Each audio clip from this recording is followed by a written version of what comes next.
வணக்கம். Tamil Nadu MBBS BDS கவுன்சிலிங்ல 2வது ரவுண்டுக்கான ரிசல்ட்லாம் வெளியாயிருச்சு. நிறைய பேருக்கு புதுசா சீட் அலாட் ஆயிருக்கலாம். இல்ல 1வது ரவுண்ட்ல ஒரு காலேஜ் கிடைச்சு ஜாயின் பண்ணியிருப்பீங்க. இப்ப வேற காலேஜ் கூட புதுசா வந்து அலாட் ஆயிருக்கலாம். ஸோ எல்லா மாணவர்களுமே இப்ப 2வது ரவுண்ட்ல யார் யாருக்கெல்லாம் சீட்டு கிடைச்சிருக்கோ எல்லா மாணவர்களுமே அதாவது செப்டம்பர் 30ஆம் தேதிக்குள்ள இப்பவே நீங்க போய் உங்களுடைய அலாட்மெண்ட் ஆர்டரை டவுன்லோட் பண்ணிக்கலாம்.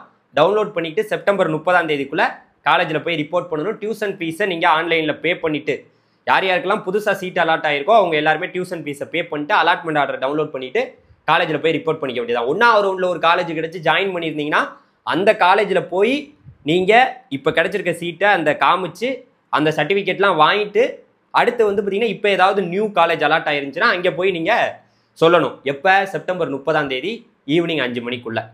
ஸோ இப்போ வந்து மேட்ருக்கு வருவோம். சார், நீட்டு மார்க்கு எந்த மார்க் வரைக்கும் கவர்மெண்ட் காலேஜ் அரசு மருத்துவக் கல்லூரிகள் 36 காலேஜில் கட் ஆஃப் எப்படி சார் இருக்குது, மார்க் எப்படி இருக்குது அப்படிங்கிறத இப்போ நான் தெளிவாக அனலைஸ் பண்ணதில் ஓசிக்கு வந்து பார்த்தீங்கன்னா 534 மார்க் வரைக்கும், ரேங்க் வந்து 1454 ரேங்க் வரைக்கும், அதாவது தருமபுரி கவர்மெண்ட் மெடிக்கல் காலேஜ் வந்து பார்த்தீங்கன்னா சீட் வந்து கிடச்சிருக்கு. பிசிக்கு வந்து 507 மார்க்குக்கு 3321 ரேங்க் வரைக்கும் நாகப்பட்டினம் கவர்மெண்ட் காலேஜ் வந்து பார்த்தீங்கன்னா அலாட் ஆயிருக்கு. பிசிஎம்முக்கு வந்து 502 மார்க்குக்கு 3717 அந்த ரேங்க் வரைக்கும், அதாவது Nilgiri government medical college allot ஆயிருக்கு.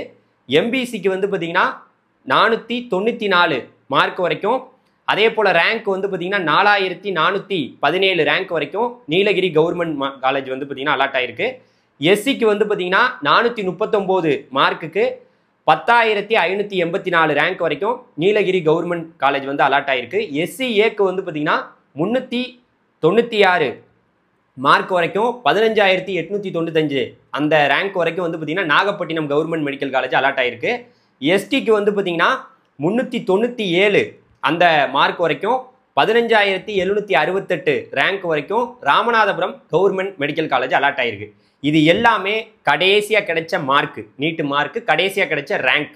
இதுதான் வந்து பார்த்தீங்கன்னா 36 அரசு மருத்துவக் கல்லூரியுடைய 2வது ரவுண்டோட அந்த cut off closing cut off report. So பெருசாக ஒன்றும் எல்லாம் மாறலையே, ஒன்றும் மாறலை, அதுதான் உண்மை. நிறைய பேருக்கு சீட் அலாட் ஆகாமல் போயிருக்கலாம், வருத்தத்தோடு கூட இருக்கலாம். ஸோ என்ன நடக்குதுங்கிறத நம்ம பின்னாடி பேசலாம். இப்போ அடுத்த கட்டமாக வந்து பார்த்தீங்கன்னா நமக்கு வந்து பார்த்தீங்கன்னா இந்த அதாவது ப்ரைவேட் காலேஜ் வந்து பார்த்தீங்கன்னா பொறுத்த வரைக்கும் ப்ரைவேட் காலேஜ் உங்களுக்கு தெரியும், செல்ஃப் ஃபைனான்சிங் காலேஜ், அதுக்கப்புறம் ப்ரைவேட் யூனிவர்சிட்டியில் அது வரைக்குமே கவர்மெண்ட் கோட்டாவோட கடைசி க்ளோசிங் கட் ஆஃப் எப்படி இருக்குது அப்படின்னு கேட்டிங்கன்னா, ஓசியில் 475 மார்க் வரைக்கும் சீட்டு வந்து பார்த்தீங்கன்னா அலாட் ஆயிருக்கு. ரேங்க்கில் பார்த்தீங்கன்னா 6,360 ரேங்க் வரைக்கும் Sri Srinivasan medical college hospital Samayapuram திருச்சியில் வந்து பார்த்தீங்கன்னா சீட் அலாட் ஆயிருக்கு. இது வந்து கவர்மெண்ட் கோட்டாவில் சொல்லிட்டு இருக்கேன். அதே போல் பிசிக்கு வந்து பார்த்தீங்கன்னா 472 மார்க்குக்கு 6,743 ரேங்க் வரைக்கும் Dhanalakshmi Srinivasan institute of medical college வந்து பெரம்பலூரில் அலாட் ஆயிருக்கு.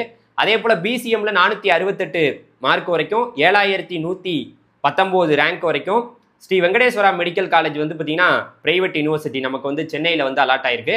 எம்பிசியில் 468 மார்க் வரைக்கும் 7,162 ரேங்க் வரைக்கும் தனலட்சுமி காலேஜ் வந்து பெரம்பலூரில் வந்து அலாட் ஆயிருக்கு. எஸ்சியில் வந்து 407 மார்க் வரைக்கும் 14,584 ரேங்க் வரைக்கும் தனலட்சுமி காலேஜில் வந்து பார்த்தீங்கன்னா சீட் அலாட் ஆயிருக்கு. எஸ்சிஏல வந்து பார்த்தீங்கன்னா 354 ரேங்க் மார்க் வரைக்கும் 20,848 ரேங்க் வரைக்கும் சீனிவாசன் மெடிக்கல் காலேஜ் திருச்சியில் வந்து சமயபுரத்தில் அலாட் ஆயிருக்கு. எஸ்டியில் வந்து பார்த்தீங்கன்னா 362 மார்க் வரைக்கும் 19,948 ரேங்க் வரைக்கும் வந்து பார்த்தீங்கன்னா தனலட்சுமி சீனிவாசன் பெரம்பலூரில் சீட்டு வந்து பார்த்தீங்கன்னா அலாட் ஆயிருக்கு. இது எல்லாமே நம்ம வந்து பார்த்தீங்கன்னா அந்த கவர்மெண்ட் கோட்டாவில் கடைசியாக கிடைச்ச private college SF college, private university எல்லாத்துக்குமே கடைசியாக நான் போட்டிருக்கேன். எஸ்எஃப் காலேஜுக்குன்னு தனியாக நான் சொல்லலை. இது வந்து பார்த்தீங்கன்னா முழுக்க ப்ரைவேட் யூனிவர்சிட்டி அந்த கவர்மெண்ட் கோட்டாவோட கடைசியாக கிடைச்ச அந்த 26 காலேஜோடைய ரிப்போர்ட்டு. இதுதான் இந்த ரிப்போர்ட்டாக இருக்குது. ஸோ இதில் பெருசாக ஒன்றும் மாற்றங்கள் வரலை. கவர்மெண்ட் கோட்டாலையுமே கொஞ்சம் தான் மாற்றங்கள் வந்திருக்கு. புதுசாக நிறைய பேருக்கு சீட் அலாட் ஆகிருக்கும். அவங்க எல்லாருக்கும் என்னுடைய வாழ்த்துக்கள். அதே சேம் டைம் இதில் உங்களுக்கு பேமெண்ட் பே பண்ணி தான் நீங்கள் வந்து பார்த்தீங்கன்னா காலேஜில் ஜாயின் பண்ணணும். ஏன்னா இது கவர்மெண்ட் கோட்டாவாக இருந்தாலும் நம்ம பேமெண்ட் பே பண்ணணுங்கிறத தெரிஞ்சுக்கங்க. அடுத்த கட்டமாக மேனேஜ்மெண்ட் கோட்டாவோட நிலவரத்தை பார்க்கலாம். மேனேஜ்மெண்ட் கோட்டாவில் நமக்கு வந்து பார்த்தீங்கன்னா 420 மார்க் வரைக்கும் சீட் அலாட் ஆயிருக்கு. இங்கே வந்து கம்யூனிட்டி ரிசர்வேஷன் இங்கே கிடையாது.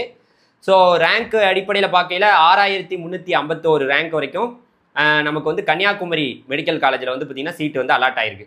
அதே போல் என்ஆர்ஐயில் வந்து பார்த்திங்கன்னா 115 மார்க் வரைக்கும் சீட்டு கிடைச்சிருக்கு. 28,174 அந்த ரேங்க் வரைக்கும் கற்பகம் காலேஜில் வந்து கோயம்புத்தூரில் சீட் அலாட் ஆயிருக்கு. கிறிஸ்டின் மைனாரிட்டியில் வந்து பார்த்திங்கன்னா 366 அதாவது மார்க் வரைக்கும் 10,743 ரேங்க் வரைக்கும் வந்து பார்த்திங்கன்னா கன்னியாகுமரி மெடிக்கல் காலேஜில் வந்து பார்த்திங்கன்னா சீட்டு வந்து அலாட் ஆயிருக்கு.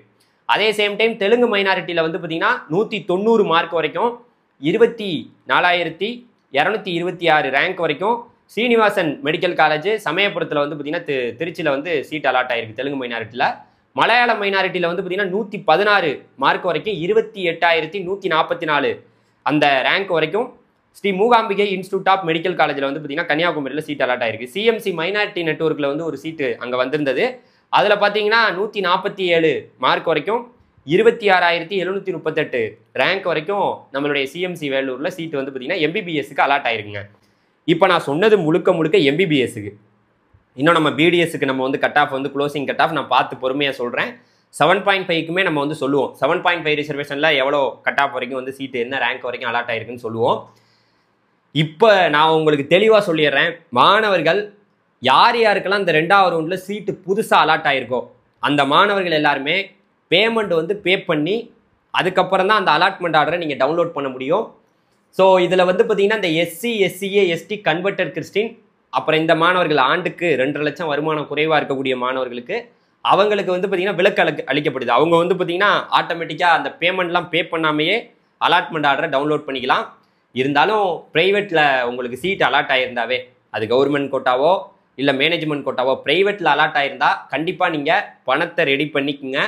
ஸோ நீங்கள் பேமெண்ட் எல்லாமே ஆன்லைனில் தான் பே பண்ணி டியூஷன் ஃபீஸை பே பண்ணி எடுக்க போகிறீங்க அலாட்மெண்ட் ஆர்டரை. பட் ஆனால் காலேஜுக்கு போனால் வேறு ஏதாவது எக்ஸ்ட்ரா ஃபீஸ் அது இதுன்னு இருக்க வாய்ப்பு இருக்குது. ஸோ எப்படின்னு பாருங்கள். செப்டம்பர் 30ஆம் தேதி அன்னைக்குள்ளே நம்ம வந்து ஜாயின் பண்ணணுங்கிறத இந்த நேரத்தில் மறுபடியும் நான் தெரிவிச்சுக்கிறேன். ஸோ அடுத்தடுத்த வீடியோவில் நம்ம வந்து பார்த்தீங்கன்னா பிடிஎஸ்க்கான கட் ஆஃபையும் பார்க்கலாம், 7.5 ரிசர்வேஷனுக்கான கட் ஆஃபையும் பார்க்கலாம். Thank you very much. ஸோ வேறு ஏதாவது உங்களுக்கு டவுட் இருந்தால் கண்டிப்பாக வந்து பார்த்தீங்கன்னா நீங்கள் கால் பண்ணுங்கள். ஸோ நமக்கு அடுத்த ரவுண்டு எப்படி இந்த ரவுண்ட்லேயே சீட்டு வந்து நமக்கு தமிழ்நாட்டில் மேனேஜ்மெண்ட் கோட்டாவுக்கும் மார்க் குறைஞ்சி வரல, எதுக்குமே குறைஞ்சி வரல. ஸோ அதனால் பார்ப்போம். அடுத்தடுத்த ரவுண்டில் இங்கே சீட் அலாட் ஆகாமல் போயிருந்தா கூட அடுத்த ரவுண்டுக்கு நீங்கள் எலிஜிபிள், 3rd ரவுண்டுக்கு எலிஜிபிள். ஸோ ஆல் இந்தியா கோட்டாலையும் நம்ம 3rd ரவுண்டுக்கு நமக்கு எலிஜிபிள். சீட்டே கிடைக்காம இது வரைக்கும் இருந்தால் ஒன்றும் பிரச்சனை இல்லை. ரீஅலாட்மெண்ட்டு நம்மளுடைய ஆல் இந்தியா கோட்டாலையும் ரீஅலாட்மெண்ட் இருக்குது. வேறு காலேஜ் மாறுறதுக்கான வாய்ப்புகள் இருக்குது. தமிழ்நாட்டிலையுமே வேறு காலேஜ் மாறுறதுக்கான வாய்ப்புகள் 3rd ரவுண்டில் இருக்குங்கிறத சொல்லிட்டு இந்த வீடியோ முடிச்சுக்கிறேன். Thank you very much. நன்றி, வணக்கம். பை பை டிடிஜிஸ். தொடர்ந்து சேனலை பார்க்குறீங்க, சப்ஸ்கிரைப் பண்ணி வச்சுக்கிட்டிங்கன்னா எனக்கு கொஞ்சம் சப்போர்ட்டிவாக இருக்கும். கொஞ்சம் அப்படியே சப்ஸ்கிரைப் பண்ணிட்டு போயிருங்க. தேங்க்யூ, பாய்.